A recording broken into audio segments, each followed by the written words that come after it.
வந்து லைட்டா அந்த அந்த மூளையும் கொஞ்சம் யூஸ் பண்ணலாமா? சொல்லாதீங்க ஓகேவா? நான் அந்த மாதிரி அவன் சொல்லும்போது FJ சொல்லும்போது நீங்க சொல்லாதீங்க. இல்ல வசந்தி மேம் ஓகேவா? என்னை வந்து வசந்தி அம்மான்னு எல்லாரும் சொல்றாங்க. நீங்க வந்து ஒரு காமெடிக்காக ஆண்டி நீங்க சொல்றது ஓகே. ஆனா எனக்கு வெளி உலகத்துல அதை வச்சு என்ன கலாய்ச்சிருக்காங்க. அதை நீங்க இந்த இடத்துல சொல்லணும்ன்ற அவசியம் கிடையாது. அதான் FJ சொன்னாரு. எனக்கு அது டென்ஷன் ஆகாதீங்க. அது நீங்க பண்ணாதீங்க. அது தப்பு. நீங்க சொல்றீங்கன்னா நீங்க ஜாலியா சொல்றது இருக்கட்டும். பட் அப்படி பண்ணாதீங்க. சொல்லாதீங்க. 4 பேர் வந்து சிரிக்கிற மாதிரி நீங்க பண்ணணும்ன்ற அவசியம் கிடையாது. என்னடா இது இன்னும் நடக்கலையே அப்படின்னு நினைச்சேன். நடந்துருச்சு.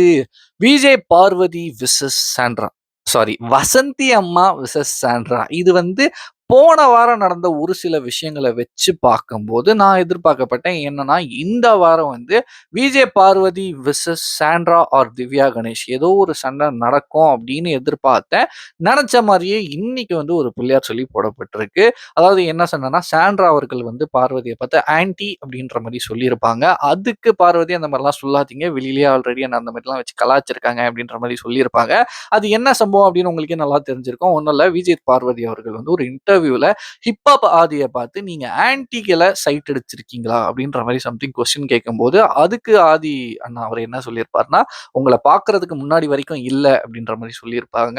இது வந்து கொஞ்சம் ஃபன்னியான ஒரு நோட்ல வந்து ரொம்ப கொஞ்சம் வைரலா கொஞ்சம் ட்ரோல் செய்யப்பட்டுச்சு. அதை தான் பார்வதி அவர்கள் வந்து சொல்லியிருப்பாங்க. இதெல்லாம் சொல்ல தெரிஞ்ச பார்வதிக்கு, இதெல்லாம் யோசிக்க தெரிஞ்ச பார்வதிக்கு, வார்டன் ஒரு ஸ்டூடெண்ட் கிட்ட எப்படி இருக்கணும், பொசசிவ் ஆகாம இருக்கணும், எப்படி நடந்துக்கணும் அப்படின்றதும் கொஞ்சம் தெரிஞ்சிருந்தா நல்லா இருக்கும் அப்படின்னு நான் நினைக்கிறேன். இந்த சம்பவத்தை பத்தி நீங்க என்ன நினைக்கிறீங்களோ மறக்காம என் கூட ஷேர் பண்ணிக்கோங்க. பாய்.